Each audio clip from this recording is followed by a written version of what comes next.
Hello student, आज हम political science के मॉडल सेट का सॉल्यूशन देखेंगे। पहला क्वेश्चन है, राष्ट्रपति के निर्वाचन की प्रक्रिया भारतीय संविधान के किस अनुच्छेद में वर्णित है?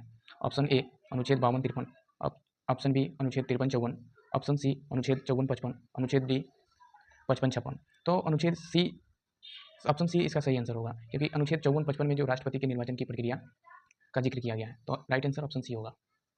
और अब देखेंगे क्वेश्चन नंबर 2। क्वेश्चन नंबर 2 कहता है, क्वेश्चन नंबर 2 कह रहा है कि भारत के राष्ट्रपति की संवैधानिक स्थिति क्या है? भारत के राष्ट्रपति की संवैधानिक स्थिति क्या होती है कि यह राज्य के अध्यक्ष होते हैं, या शासन के अध्यक्ष होते हैं, या राज्य और सरकार का अध्यक्ष होते हैं, इसमें से कोई नहीं। तो इसका ऑप्शन ए राइट आंसर होगा, राज्य के अध्यक्ष होते हैं। क्वेश्चन 3 कहता है, कैबिनेट के मेहराब की आधारशिला किसे कहा जाता है? कैबिनेट की आधारशिला किसे कहा जाता है?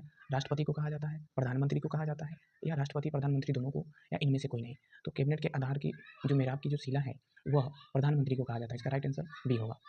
क्वेश्चन नंबर 4 देखेंगे, भारतीय संविधान के किस अनुच्छेद के अंतर्गत राष्ट्रपति देशव्यापी संकट काल की घोषणा कर सकते हैं?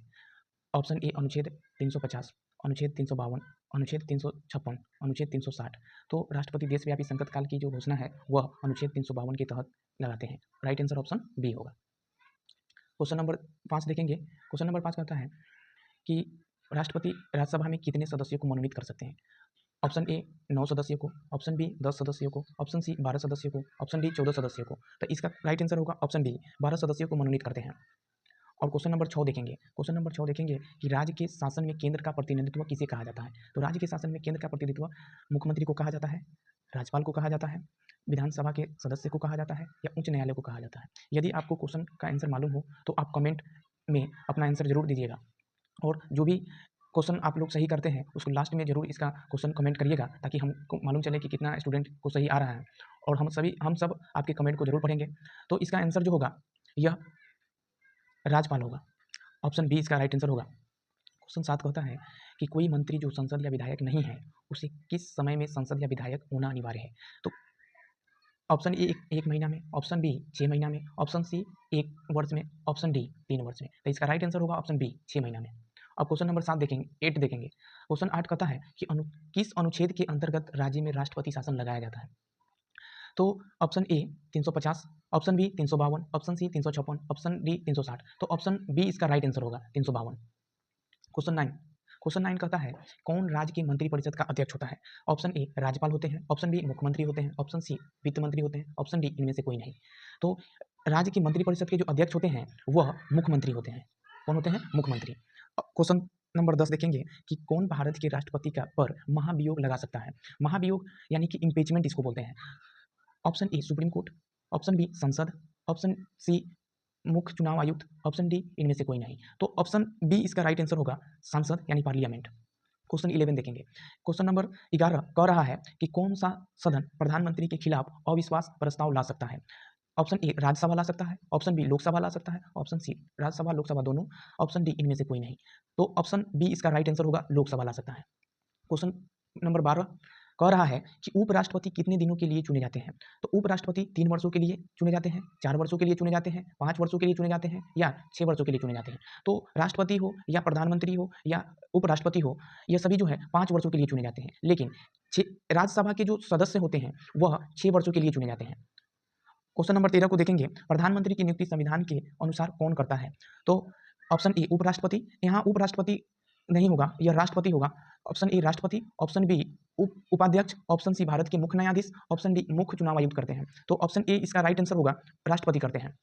अब क्वेश्चन नंबर 14 को देखेंगे, राज्य में मंत्रिपरिषद सामूहिक रूप से किसके प्रति उत्तरदायी होते हैं? ऑप्शन देखेंगे, ऑप्शन नंबर ए विधानसभा के प्रति, ऑप्शन बी विधान परिषद के प्रति, ऑप्शन सी मुख्यमंत्री के प्रति, ऑप्शन डी राज्यपाल के प्रति। तो इसका राइट आंसर होगा राज्यपाल, इसका राइट आंसर होगा राज्यपाल, ऑप्शन डी। क्वेश्चन नंबर 15 को देखते हैं, राज्यों में जो विश्वविद्यालय होते हैं उसके कुलपति जो होते हैं, जो चांसलर बोले जाते हैं, वो कौन होते हैं? तो ऑप्शन ए मुख्यमंत्री होते हैं, ऑप्शन बी राज्यपाल होते हैं, ऑप्शन सी शिक्षा मंत्री, ऑप्शन डी इनमें से कोई नहीं। तो जो भी राज्य में जो विश्वविद्यालय हैं उन सभी विश्वविद्यालय के जो कुलाधिपति होते हैं, चांसलर जो होते हैं, वह राज्यपाल होते हैं। ऑप्शन बी इसका राइट आंसर होगा। अब क्वेश्चन नंबर देखते हैं, 16 नंबर क्वेश्चन। 16 नंबर क्वेश्चन कहता है कि किस अनुच्छेद के अंतर्गत राज्यपाल अध्यादेश जारी कर सकता है? Option A 212, option B 213, option C 123, option C 123, option D 215। तो इसका राइट आंसर होगा ऑप्शन बी 213। 213 के तहत राज्यपाल अध्यादेश जारी कर सकते हैं। क्वेश्चन 17 देखेंगे। क्वेश्चन 17 कहता है कि संविधान सभा के अध्यक्ष कौन थे। तो क्वेश्चन ए के एम मुंशी थे, ऑप्शन बी कहता है बी आर अम्बेडकर थे, ऑप्शन सी डॉक्टर राजेंद्र प्रसाद थे, ऑप्शन सी जवाहरलाल नेहरू थे। तो विधानसभा जो बना था उसके अध्यक्ष जो थे डॉक्टर राजेंद्र प्रसाद थे। तो राइट आंसर ऑप्शन सी होगा। अब देखते हैं क्वेश्चन नंबर 18 कह रहा है कि संविधान सभा की पहली बैठक कब हुई थी। क्वेश्चन ऑप्शन है 8 दिसंबर 1946 को, ऑप्शन बी 9 दिसंबर 1946 को, ऑप्शन सी 10 दिसंबर 1946 को, ऑप्शन डी 11 जनवरी 1947 को। तो इसका राइट आंसर होगा 9 दिसंबर 1946 को। क्वेश्चन नंबर 19 देखते हैं। क्वेश्चन नंबर 19 कह रहा है कि संविधान सभा में प्रारूप समिति के जो अध्यक्ष थे वह कौन थे। ऑप्शन ए सरदार पटेल थे, ऑप्शन बी जवाहरलाल नेहरू थे, option C B R Ambedkar थे, option D K T Shah थे। तो इसका राइट आंसर जो होगा आपका बी आर अम्बेडकर थे। प्रारूप समिति, ड्राफ्टिंग कमेटी और मसौदा समिति सबका एक ही नाम होता है। यह समिति के जो अध्यक्ष थे वह डॉक्टर भीमराव अम्बेडकर थे और संविधान के निर्माता भी डॉक्टर भीमराव अम्बेडकर को कहा जाता है। यदि आपको क्वेश्चन का आंसर मालूम हो तो आप क्वेश्चन नंबर और उसका ऑप्शन कमेंट जरूर करिएगा कमेंट बॉक्स में। अब हम आगे देखेंगे क्वेश्चन नंबर 20। क्वेश्चन नंबर 20 कह रहा है कि संविधान सभा की पहली बैठक कहाँ हुई थी। बहुत से विद्यार्थी इसमें कंफ्यूज होते हैं। आपको हम बता देंगे कि संविधान सभा की जो पहली बैठक हुई थी वह दिल्ली की नेशनल लाइब्रेरी में किया गया था। तो इसका राइट आंसर ऑप्शन डी होगा। और क्वेश्चन नंबर 21 को हम देखेंगे। क्वेश्चन नंबर 21 कह रहा है कि भारतीय संविधान सभा के सदस्यों की कुल संख्या कितनी थी। तो option A 1000, option B 389, option C 248, option D 292। तो इसका राइट आंसर होगा 389 होगा इसका right answer. Option B correct होगा। और क्वेश्चन नंबर 22 कहता है कि संविधान के विभिन्न पहलुओं का अध्ययन हेतु संविधान सभा द्वारा कितनी समितियां गठित की गई थी। तो ऑप्शन ए 9 कमेटी थी, ऑप्शन बी 10 कमेटी थी, ऑप्शन सी 13 कमेटी थी, ऑप्शन डी 14 कमेटी थी। तो ऑप्शन नंबर जो है बी सही होगा, 10 कमेटी जो थी।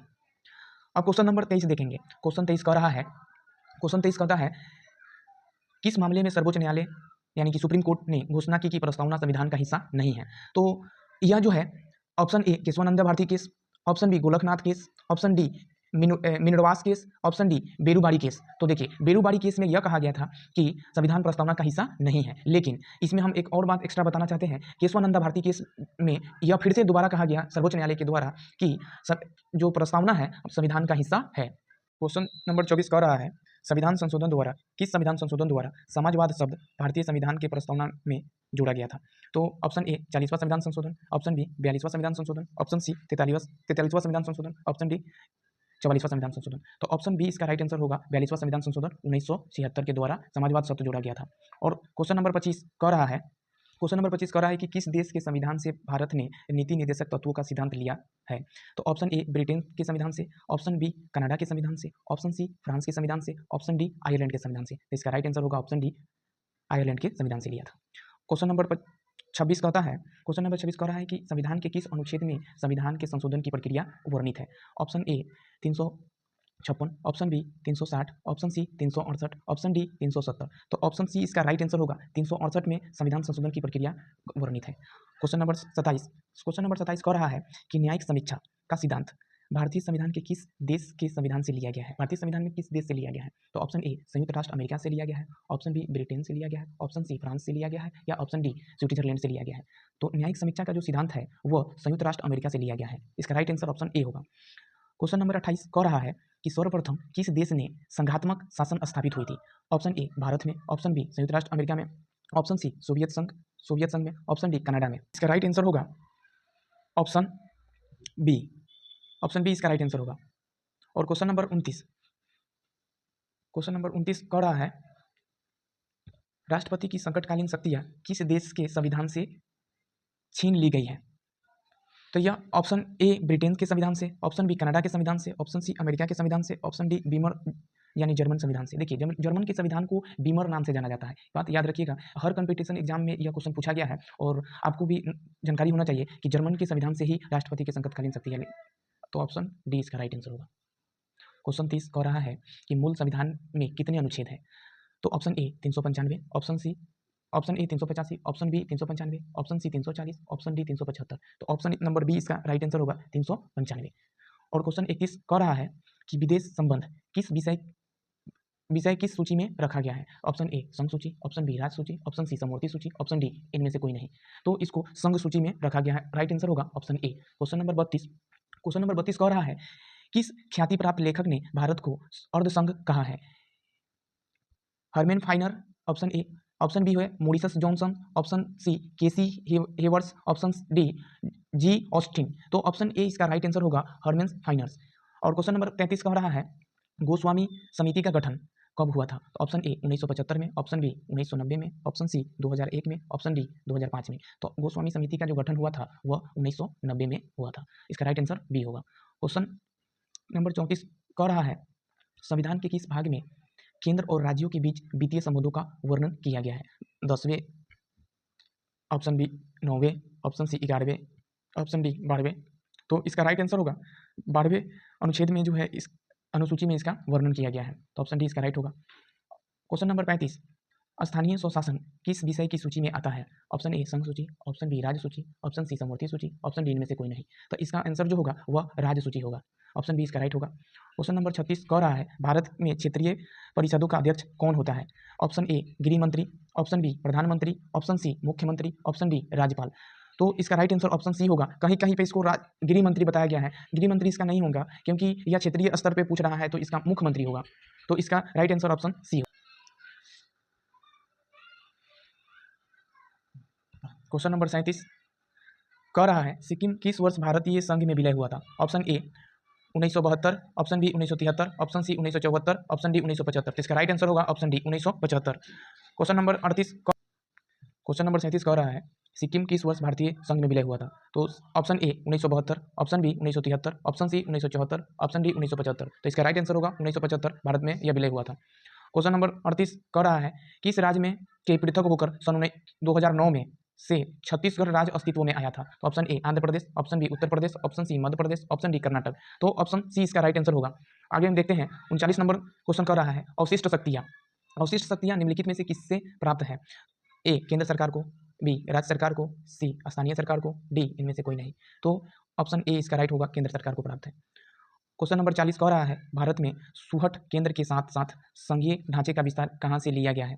ऑप्शन ए अमेरिका से, ऑप्शन बी ऑस्ट्रेलिया से, ऑप्शन सी कनाडा से, ऑप्शन डी जर्मनी से। तो ऑप्शन सी इसका राइट आंसर कनाडा से लिया गया है। क्वेश्चन नंबर 41 कह रहा है कि केंद्र राज्य संबंध में विवाद निपटाने के लिए सरकारिया कमीशन की स्थापना कब किया गया था?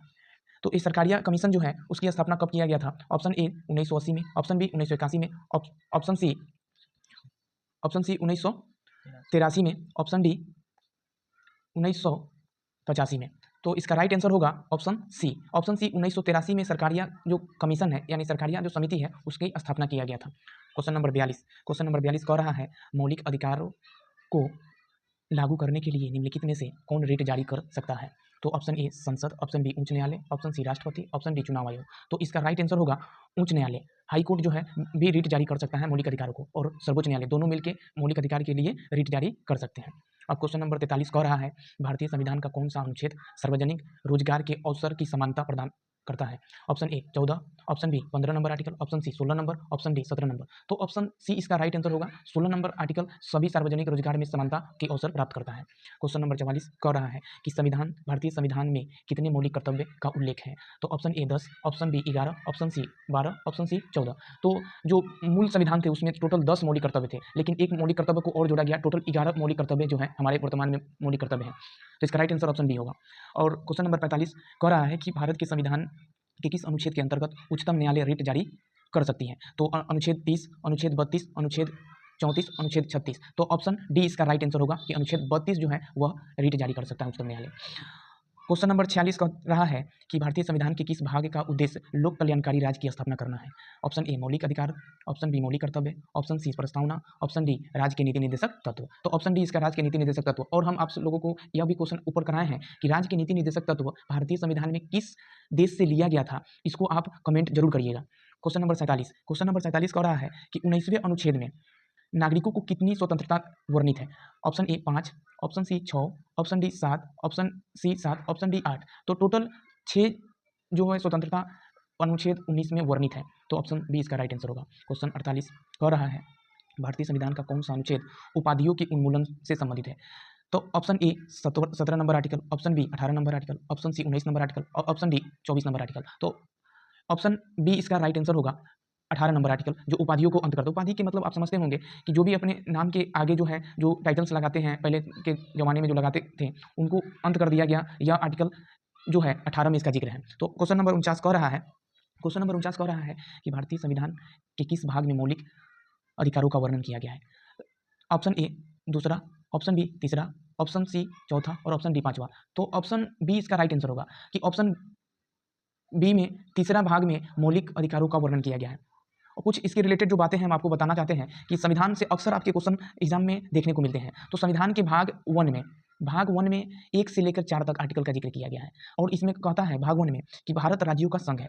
और भाग 2 में, संविधान के भाग 2 में कहा गया है, इसमें आर्टिकल 5 से लेके 11 तक इसका जिक्र है। इसमें कहा गया है कि जो भारत में नागरिक हैं उनको नागरिकता दिया गया है। और भाग 3 आपको हम भाग 3 में भी बताते हैं कि भाग 3 तो अभी जस्ट जिक्र हुआ है कि भाग 3 जो है इसमें मौलिक अधिकारों के बारे में वर्णन किया गया है। और अब देखते हैं कि भाग 4 में जो है मौलिक कर्तव्यों के बारे में वर्णन किया गया है। तो आप सभी इसको रिवाइज जरूर कर लीजिएगा ताकि आपके क्वेश्चन एग्जाम में आ सकते हैं।